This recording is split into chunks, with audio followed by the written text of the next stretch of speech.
നമുക്ക് ഈ ചൂടുകാലത്ത് ചവ്വരിയും ഉരുളൻകിഴങ്ങും ചേർത്തുള്ള ഒരു പപ്പടം തയ്യാറാക്കാം. ഇപ്പൊ വെയിലുള്ള സമയമായതുകൊണ്ട് നന്നായിട്ട് ഉണക്കിയെടുക്കാൻ പറ്റും.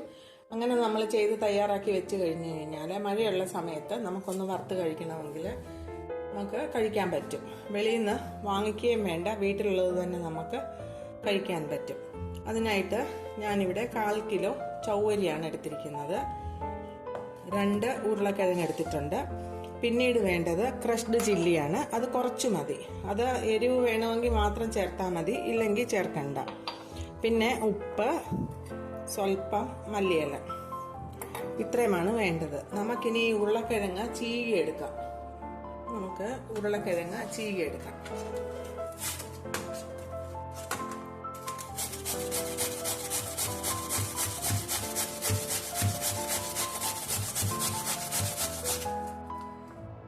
ഉരുളക്കിഴങ്ങ് ചീകുന്നത് അപ്പോഴപ്പം തന്നെ വെള്ളത്തിലിടണം, ഇല്ലെങ്കിൽ ഉരുളക്കിഴങ്ങിന്റെ കളർ മാറി കറക്കും, പപ്പടം കറുത്തിരിക്കും. അതുകൊണ്ട് വെള്ളത്തിലിടണം. ഇനി ബാക്കിയുള്ള ഉരുളക്കിഴങ്ങും കൂടെ ഞാനൊന്ന് ചീകി എടുത്തോണ്ട് വരട്ടെ. ഉരുളക്കിഴങ്ങ് ചീകിയെടുത്ത് കഴുകി വീണ്ടും വെള്ളത്തിൽ തന്നെ വെച്ചിരിക്കുകയാണ്. ഇതിനി ഇരിക്കട്ടെ. അടുത്തത് നമുക്കിനി ചവ്വരി വേവിച്ചെടുക്കാം. ചവ്വരി വേവിക്കുന്നതിനായിട്ട് 1/4 കിലോ ചവ്വരി എടുത്തത് കൊണ്ട് അതിന്റെ 4 ഇരട്ടി, അതായത് 1 ലിറ്റർ വെള്ളം നമുക്ക് ഒഴിച്ചു കൊടുക്കാം. ഗ്യാസ് ഓണാക്കി ഒരു പാത്രം അടുപ്പത്തോട്ട് വെച്ചു. നമുക്ക് 1 ലിറ്റർ വെള്ളം ഒഴിച്ചു കൊടുക്കാം. എന്നിട്ട് ഇതിലേക്ക് നമുക്ക് ചവ്വരി ഇട്ട് കൊടുക്കാം. കുതിർത്ത് വെച്ചിരിക്കുന്ന ചവ്വരിയാണ്. കുതിർന്നു കഴിഞ്ഞപ്പോഴ് നല്ല വലിയ വലിയ മണികളായിട്ട് വന്നിട്ടുണ്ട്. ഇതിനി നമുക്ക് ഇതിലോട്ടിട്ട് നന്നായിട്ട് ഇളക്കി കൊടുക്കാം, അടുക്കി പിടിക്കാതെ. ചവ്വരി ആയതുകൊണ്ട് എളുപ്പം തന്നെ അടുക്കി പിടിക്കും. അതുകൊണ്ട് അടുക്കി പിടിക്കാതിരിക്കാനായിട്ട് എപ്പോഴും ഇങ്ങനെ ഇളക്കിക്കൊണ്ടിരിക്കണം.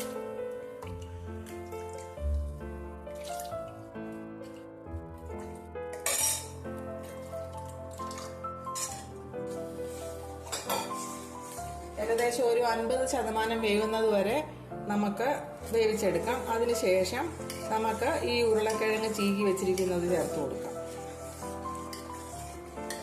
തിളച്ച് ഒന്ന് വെന്ത് വരട്ടെ, അതുവരെ നമുക്ക് വെയിറ്റ് ചെയ്യാം. നമ്മുടെ ചവ്വരിയെ ഏകദേശം ഒരു 50% വെന്ത് ഒരു 10 മിനിറ്റ് നേരം നന്നായിട്ട് മീഡിയം ഫ്ലെയിമിലിട്ട് ഇളക്കി കൊടുത്ത് വേവിക്കുമായിരുന്നു. നമ്മുടെ ചവ്വരി നന്നായിട്ട് വെന്തു. ചവ്വരി വെന്ത് കഴിയുമ്പോൾ കാണാനായിട്ട് ആ വെളുപ്പ് കളറൊക്കെ അങ്ങ് മാറി ഒരു ട്രാൻസ്പെറന്റ് ആകും. അതാണ് ചവ്വരി വെന്തതിന്റെ പാകം. ഇതൊരു 50% വെന്തിട്ടുണ്ട്. ഇനി നമുക്ക് തീ ഏറ്റവും ലോ ഫ്ലെയിമിലോട്ട് വെച്ച് കൊടുത്തിട്ട് ചേർത്ത് കൊടുക്കാനുള്ള സാധനങ്ങളെല്ലാം ചേർത്ത് കൊടുക്കാം.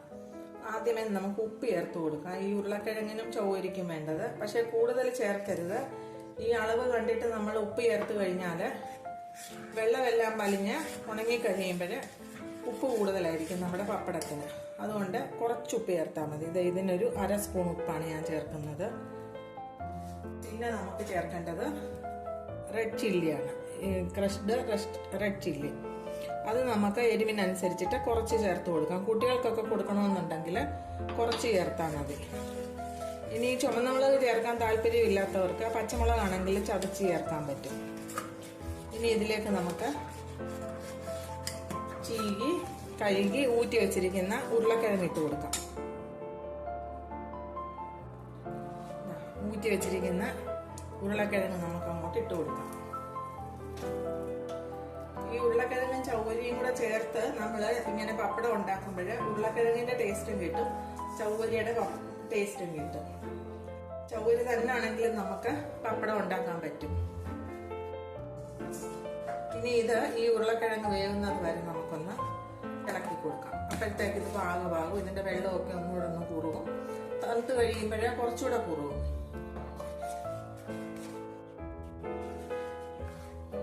ഇനിയിപ്പോൾ സ്കൂളൊക്കെ അടച്ച സമയമായി. ഇതൊക്കെ തയ്യാറാക്കി വെക്കുകയാണെങ്കിൽ കുട്ടികൾക്ക് 4 മണി പലഹാരമായിട്ട് കൊടുക്കാനായിട്ട് പറ്റും. വെളിയിൽ നിന്നൊന്നും വാങ്ങിച്ച് കുട്ടികൾക്കൊന്നും കൊടുക്കേണ്ട ആവശ്യം വരത്തില്ല. നമ്മുടെ വീട്ടിൽ തന്നെ നമുക്ക് തയ്യാറാക്കി വെക്കുവാണെന്ന് വരില്ല, എളുപ്പം തന്നെ കൊടുക്കാൻ പറ്റും.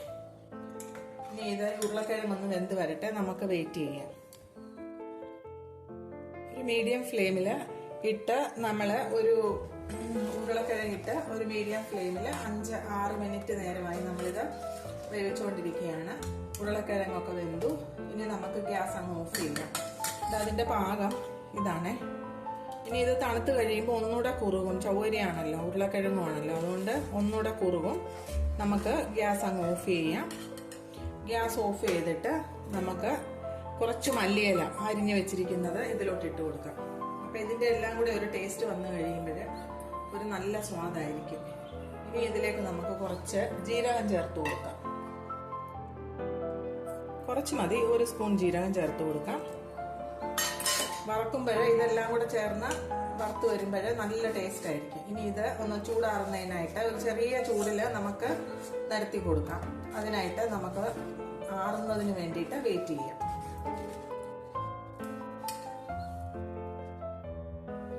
നമ്മൾ തയ്യാറാക്കി വെച്ചിരിക്കുന്ന ചൗവരി ഉരുളക്കിഴങ്ങിൻ്റെ കൂട്ട് തണുത്തു. ഇനി നമുക്കിത് വെയിലത്ത് വെച്ച് ഉണങ്ങാനായിട്ട് വെക്കാം. അതിനായിട്ടൊരു ബട്ടർ പേപ്പർ എടുത്തിട്ടുണ്ട്. അതിൽ എണ്ണ കൂട്ട് കൊടുക്കാം. ചെറുതായിട്ട് ഒട്ടിപ്പിടിക്കാതിരിക്കാൻ വേണ്ടിയിട്ടാണ് എണ്ണ പുരട്ടുന്നത്.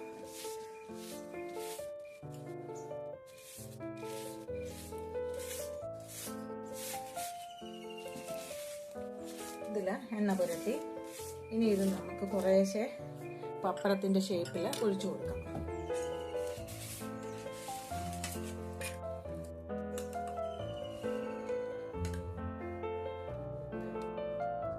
അധികം കനം കുറച്ച് പരത്തരുത്. പരത്തി കഴിഞ്ഞു കഴിഞ്ഞാൽ ഇത് പൊട്ടിപ്പോകും. ഇങ്ങനെ അങ്ങ് ഒഴിച്ചാൽ മതി, അത് ഷേപ്പിൽ വന്നോളും.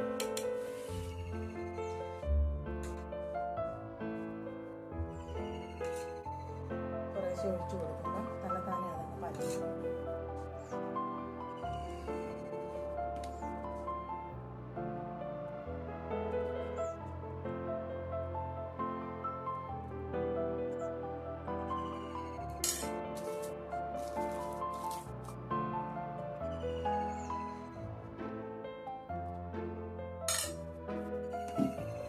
ഇങ്ങനെ നമുക്ക് എല്ലാം പരത്തിയെടുക്കാം. നമ്മൾ ഉണങ്ങാനായിട്ട് വെയിലത്ത് വെച്ച ചൗവരിയും ഉരുളക്കിഴങ്ങും ചേർത്ത് ഉണ്ടാക്കിയ പപ്പടം ഉണങ്ങി തയ്യാറായി വന്നു. നമുക്കിനി ഇതൊന്ന് വറുത്ത് നോക്കാം. വറക്കുന്നതിനായിട്ട് എണ്ണ ചൂടാകാനായിട്ട് ഒരു പാത്രത്തിൽ അടുപ്പത്തോട്ട് വെച്ചിട്ടുണ്ട്. എണ്ണ നന്നായിട്ട് ചൂടായിട്ട് വരട്ടെ, എന്നിട്ട് നമുക്ക് വറുത്തെടുക്കാം. എണ്ണ നന്നായിട്ട് ചൂടായി. നമുക്കിനി ഇതിലേക്ക് ഓരോന്നോരോന്നായിട്ട് ഇട്ട് വറുത്തെടുക്കാം.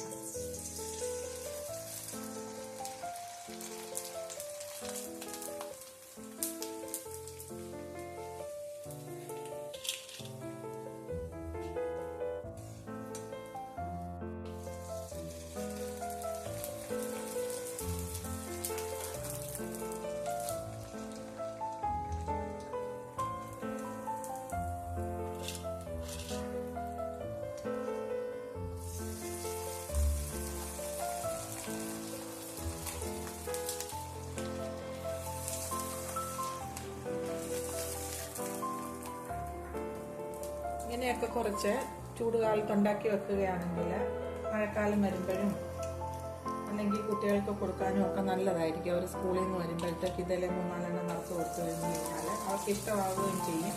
ശരീരത്തിന് ദോഷവും ഇല്ല.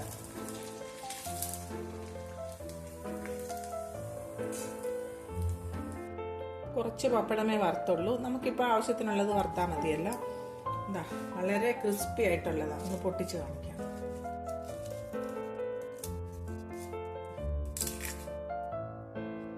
വളരെ ടേസ്റ്റിയും വളരെ പെട്ടെന്ന് തന്നെ നമുക്ക് ആവശ്യമുള്ളപ്പം വറുത്തെടുക്കാൻ പറ്റും. ഇത് ഉണക്കി വെക്കുകയാണെങ്കിൽ എല്ലാവരും തീർച്ചയായിട്ടും ഇതൊക്കെ ഒന്ന് ഉണ്ടാക്കി നോക്കണം. എന്നിട്ട് നിങ്ങളുടെ അഭിപ്രായം കമൻറ്റ് ബോക്സിൽ എഴുതണം.